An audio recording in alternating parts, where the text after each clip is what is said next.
Hello everyone, and welcome to Peter Does Games! And here we are in Franchise Hockey Manager 6. And we're continuing after a little bit of a delay. Now, I actually recorded this video a while ago, about 3 weeks ago if I recall, but the audio failed in the middle because as I was recording, my cat knocked my microphone off my desk. And I didn't realize, but they had actually unplugged the microphone. So what I'm going to do is keep in as much of the regular audio as I can, and then re-record what I need to. With that, it's time to play our preseason game versus North Carolina. So without further ado, let's just jump right in here and play the game. Now, before we start, we can obviously go through and change anything in here that we want to, but I'm going to keep it all the way we've got it, the way it was set up in advance, and we're just going to test and see what happens with this. And we'll go ahead and start up the game.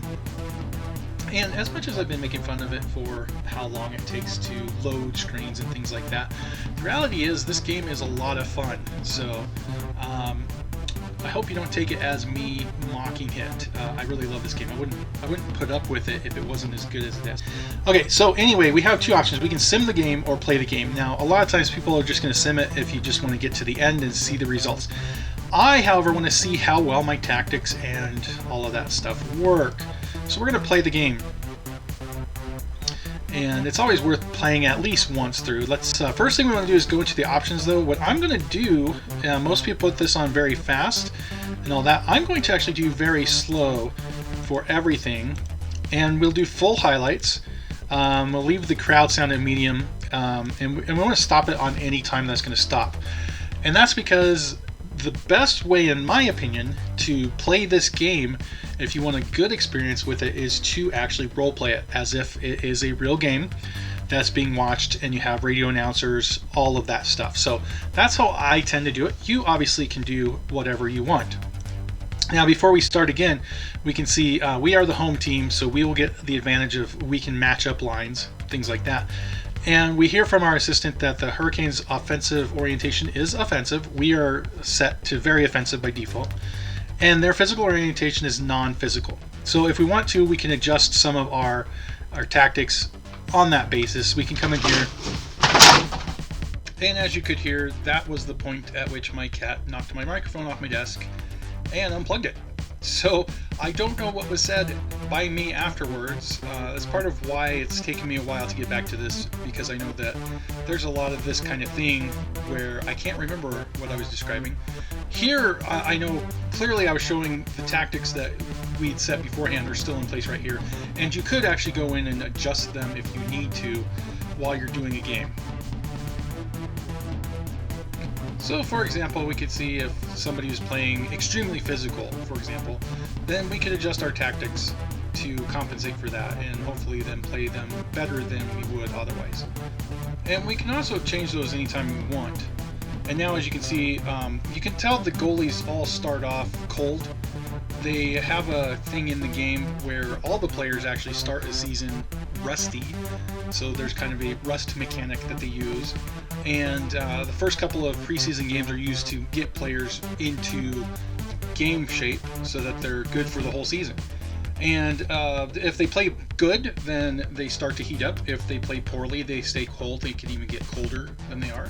The only ones that really matter, though, are the goalies at this point, which is why the goalies have their heat level demonstrated for you. So with that said, it's time to start the game. And as we start, you can hear the crowd. And if you read down at the bottom, you can see some of the stats and things like that. And that's actually where all the play happens. So for example, we see Aho has won the first faceoff. He passes it over to Slavin. And then Aho attempts the pass to Hamilton. Hamilton gets into the zone. He sends the puck over to Slavin. And Slavin takes a quick shot. The puck is deflected by Dzingel, but Grubauer then gets his block around it, and the puck deflects over the glass. And then we have a stoppage and a face-off coming up.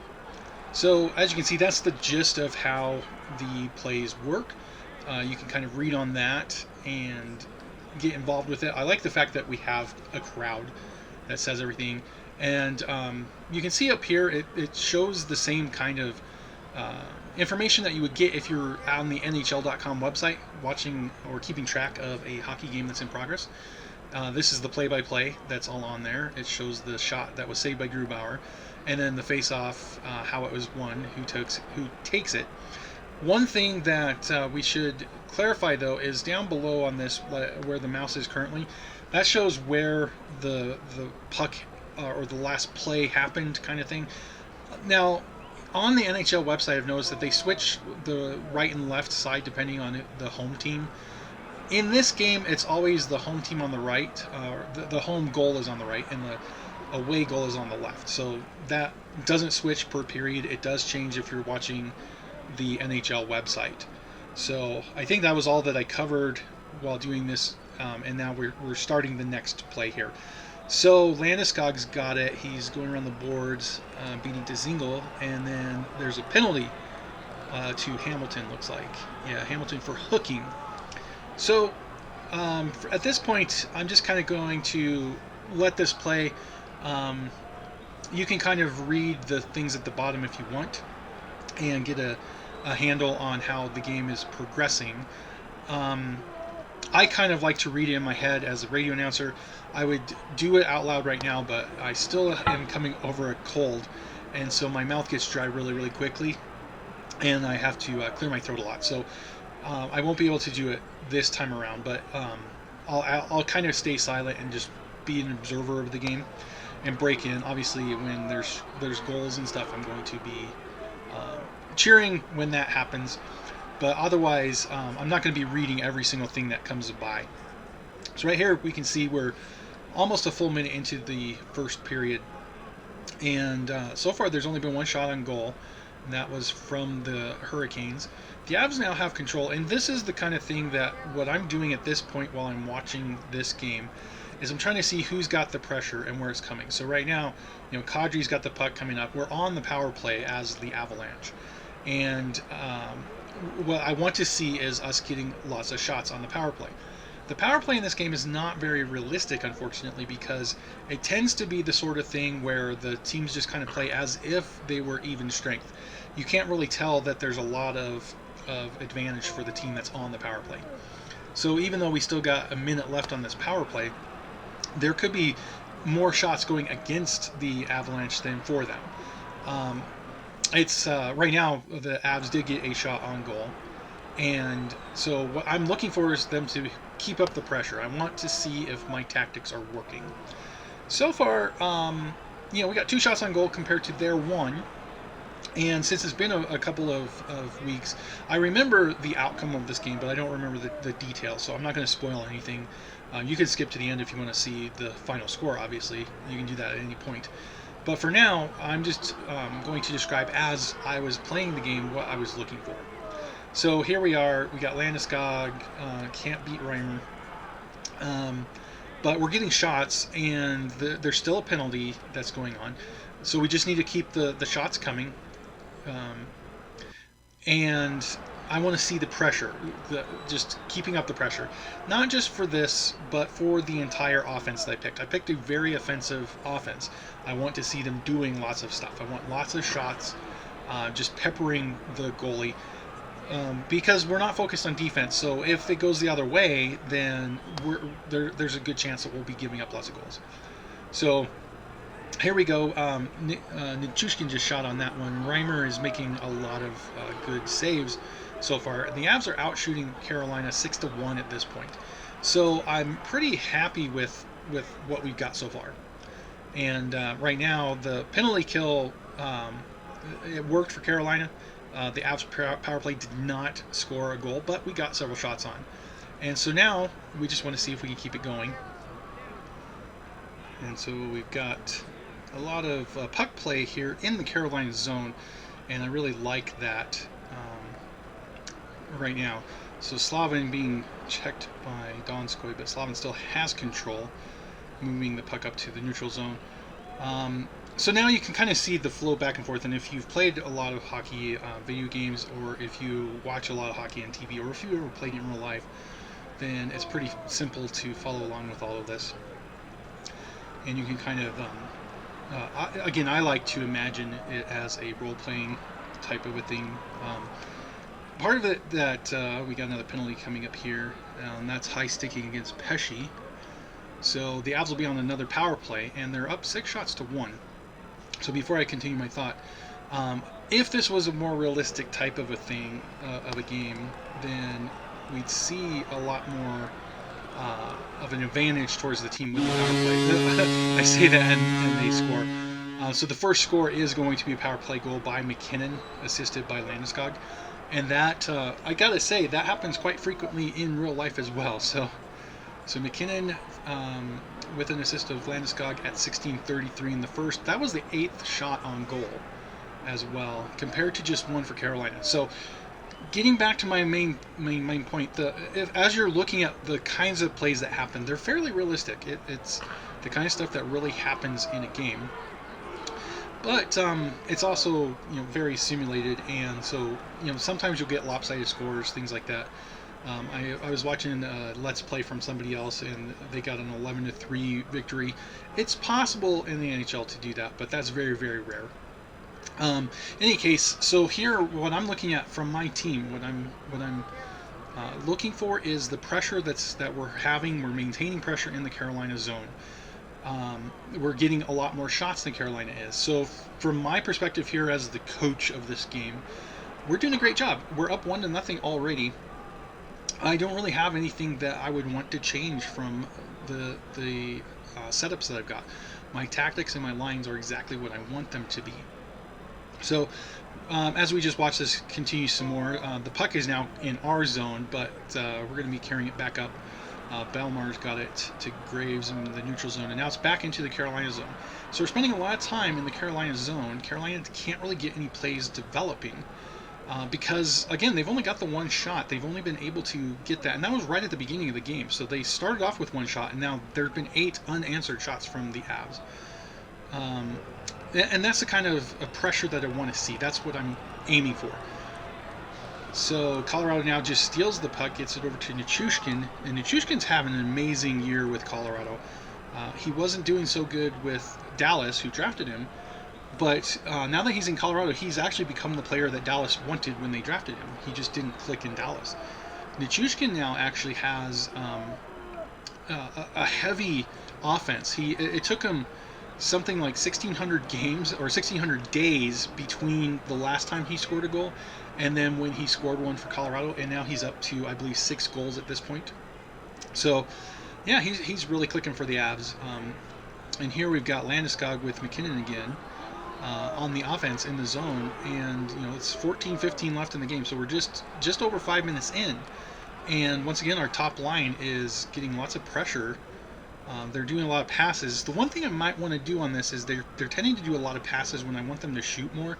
So I might drop down the number of passes. That said, they do have 8 shots compared to 1 from Carolina, so that's still in effect. But on this, I would be wanting to have them take more shots. So they just got another one. That was Landeskog, I believe, who took that shot. And so, if this was a real game, I mean, these numbers are pretty impressive for the Avs. We're almost halfway through the first period, and it's a 9-1 advantage on shots with a 1-0 score. This is a good first period so far. That said, there could be an epic collapse. Recently, just before the Christmas break, when the Avs were playing, they went through a period. Oh, there's another goal. This one is Donskoy who scored it. And I had to pause the game at this point because, for whatever reason, it didn't pop up the little window that talked about who had scored. So I had to actually look at it here. So you can see Donskoy, assisted by Jost and Girard, scores the second goal. And that was the 10th shot. So now the Avs are up 2-0 with a 10-fold advantage on shots. So clearly that's not going to stay that way. A team might start a period cold. They're rarely going to play many periods that flat, though. So, even looking at this is a somewhat realistic type of thing. I've seen the Avs actually dominate other teams like this in a real game. I don't think quite to 10 shots to 1 halfway through the first period advantage, but I do remember watching one of the games recently where they had something like 18 shots in the third period compared to 4 from the other team. So those types of things do happen, but they are rare. So, any case, again, I'm liking the pressure that the Avs are keeping.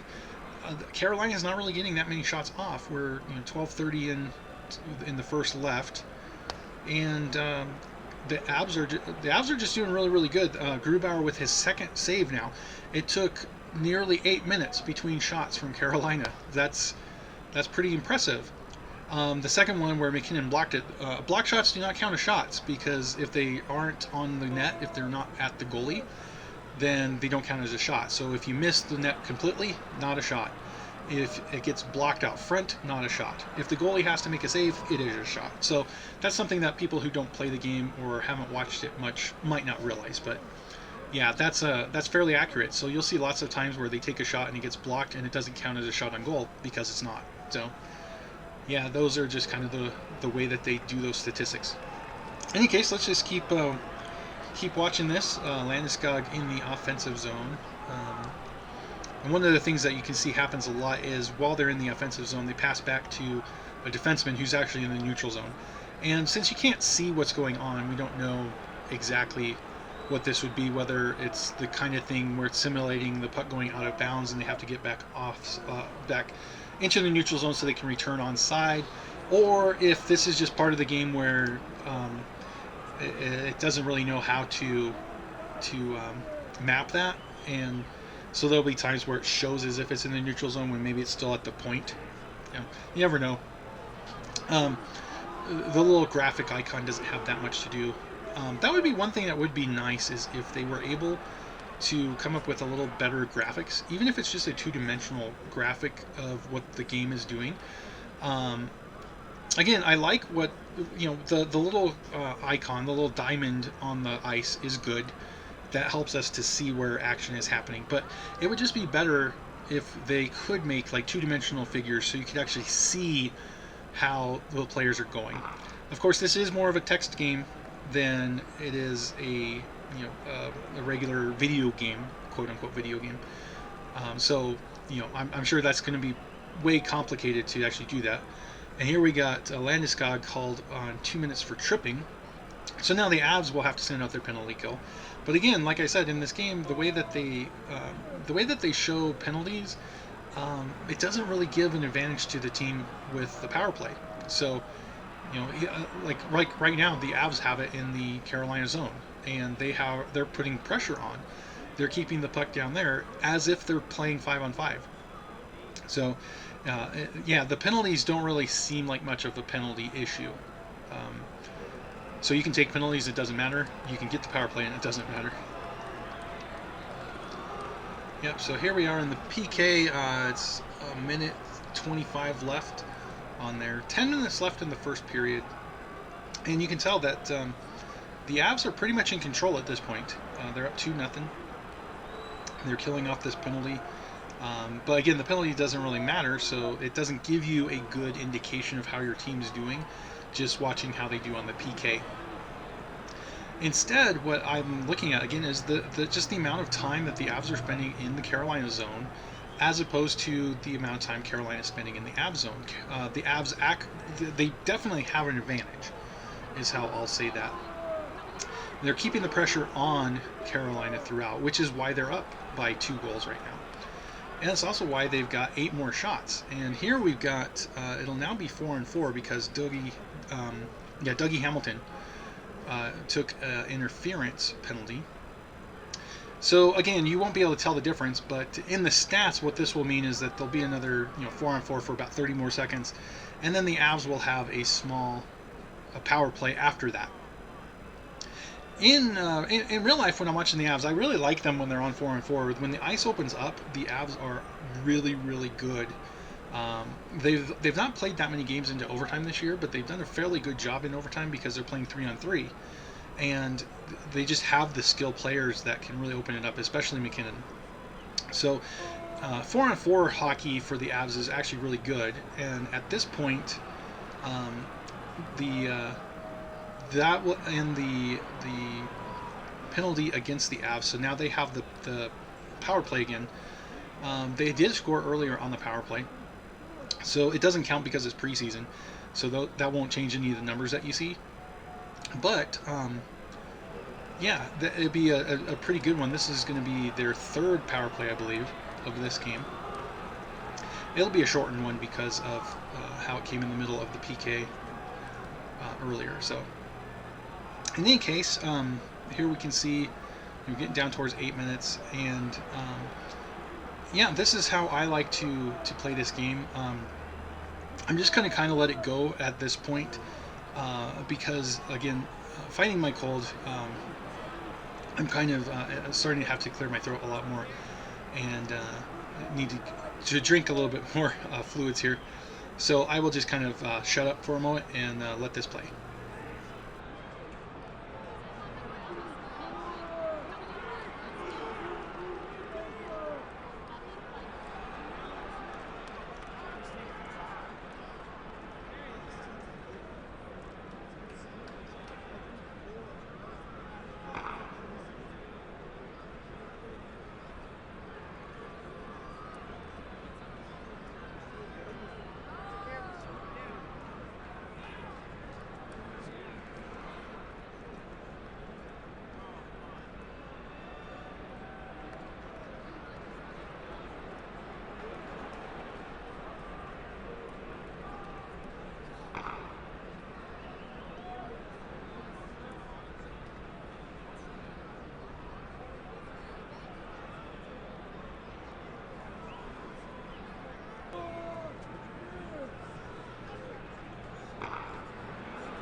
Okay, well, I'll jump right in there because Landeskog just got another goal, assisted by McKinnon.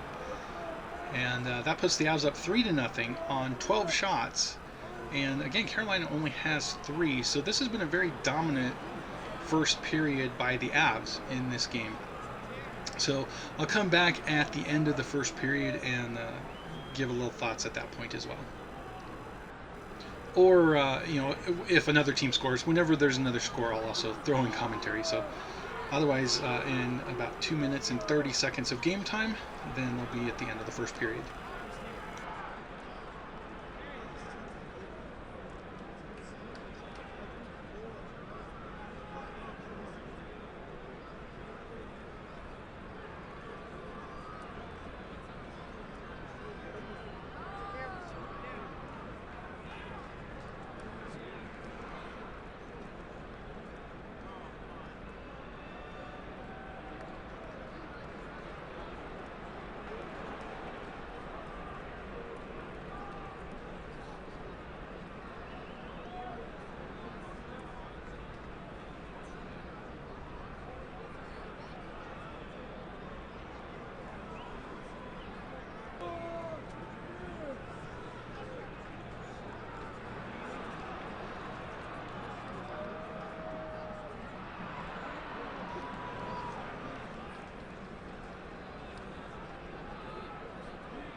Whew.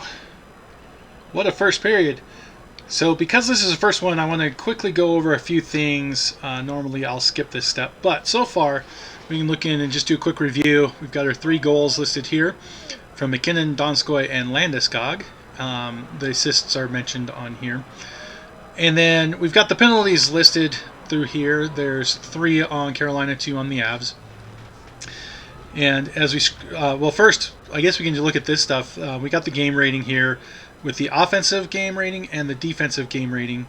And you can see these are the scores for Carolina. There's a couple that drop down into the 40s, as you can see.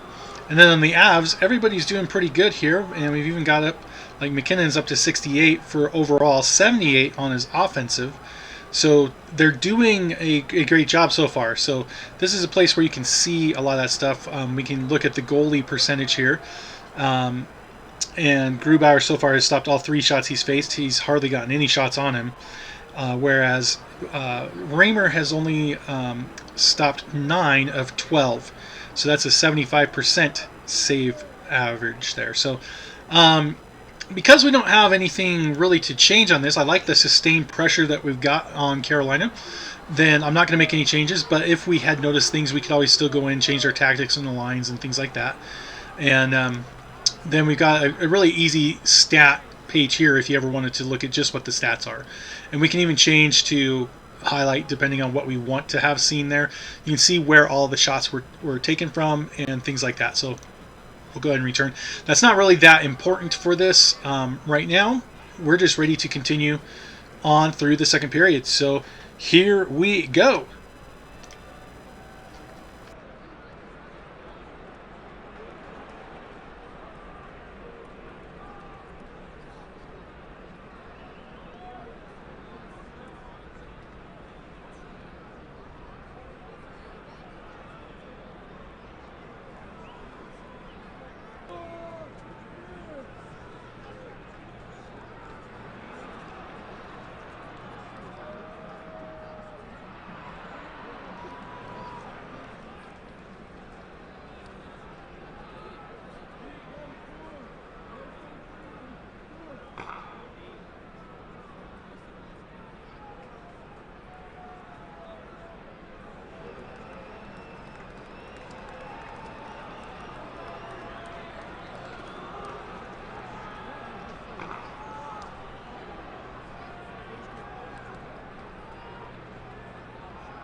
Score again. This puts them up 4-0. That one's by Landeskog with McDonald and Rantanen for the assist. So let's go ahead and drop the puck and keep going.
And once again, it didn't want to pause, but we got Graves from Burakovsky and Connaughton.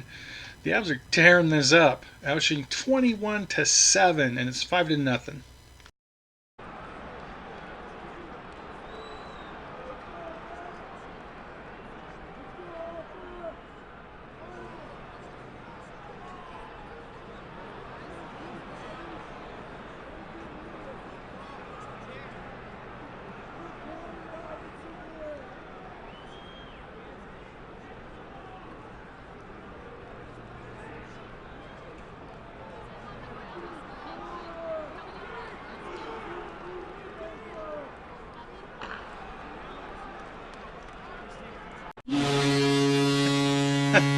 At this point, it's getting a little ridiculous. As McKinnon from Girard and Landeskog, it's 6-0. Yeah, not much to say beyond that. We're only halfway through this game, so who knows what that could end up with.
And they finally got a goal from Niederreiter, assisted by Svechnikov and Edmondson. So on their 9th shot, they finally scored, and it's now 6-1. Don't look now, but come back. Yes, it's possible.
Well, there you go. They are actually mounting a bit of a comeback now. That's 2 shots, or sorry, 2 goals on just 10 shots. That's a bad save percentage, even though they're still losing 6-2.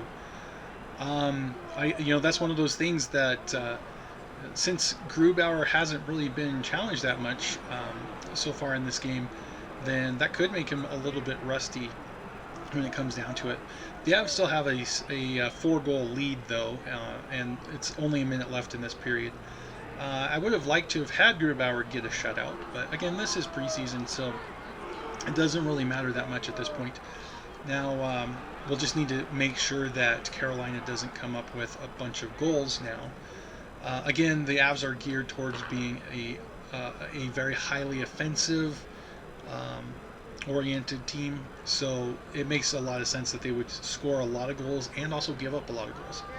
Anyway, I'll say a little bit more here in about 30 seconds of game time once we get to the end of the period.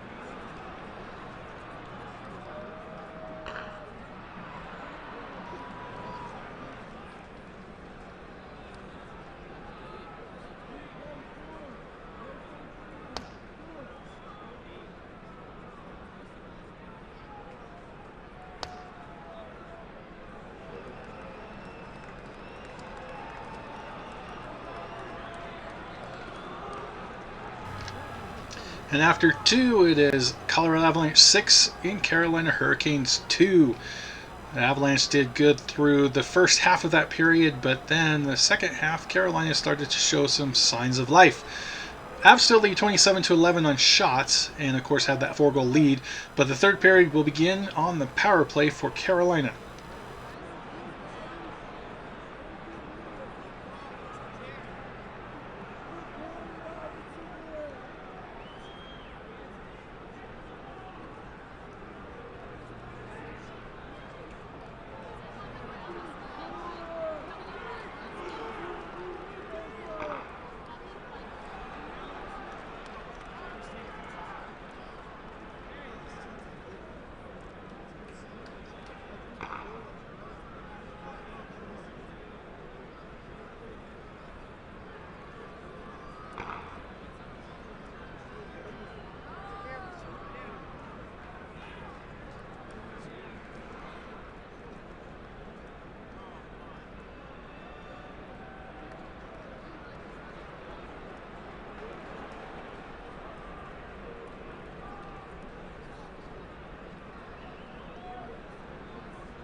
Okay, and so the Avs stop the bleeding, and they get one back from Barberio, assisted by McKinnon and Calvert. So now it's 7-2, and I'm pretty confident that that's a little bit more than Carolina can come back from.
And Carolina scores another goal, so now it's 7-3.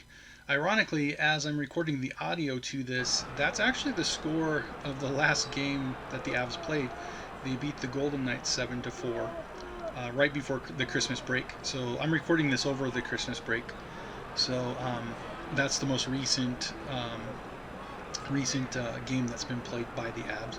In any case, for people who might think that is an unrealistic score, as I said, that is actually exactly how the score was between the Avs and the Vegas Golden Knights earlier this year. And actually, if I remember, that same game or that same day, there was another team. I think Boston beat Washington 7-3, if I recall. And then same exact day, the Devils of all teams beat another team. I don't remember who they were playing, but the final score on that was 7-1. So scoring 7 goals is not that unusual anymore. It used to be more frequent, I guess, back in the 80s when there was a lot more scoring in hockey. But it's starting to come back this year as well, apparently. Anyway, I'll go ahead and drop out again until the next goal or until the end of the game, whichever one happens next.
and Carolina scores another one. So this is actually not that bad for them.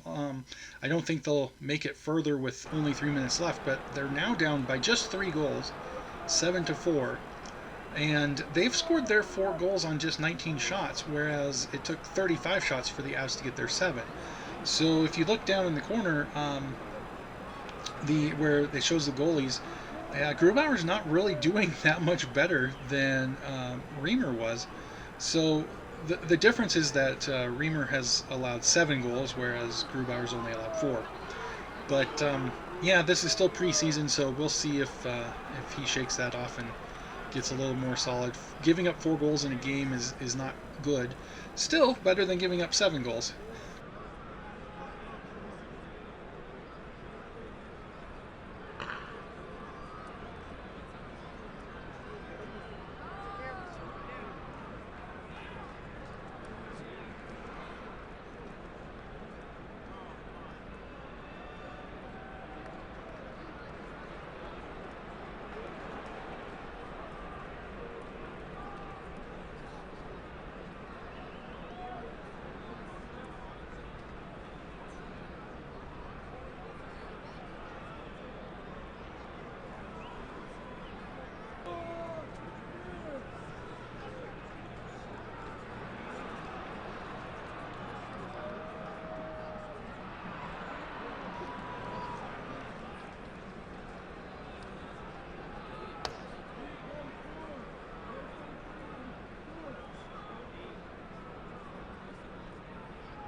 And that's it. The Colorado Avalanche win 7-4 with 35 shots compared to 21. So Carolina came back in the last 2 periods to make it a little closer to respectable, but it was still not even close when you boil it all down.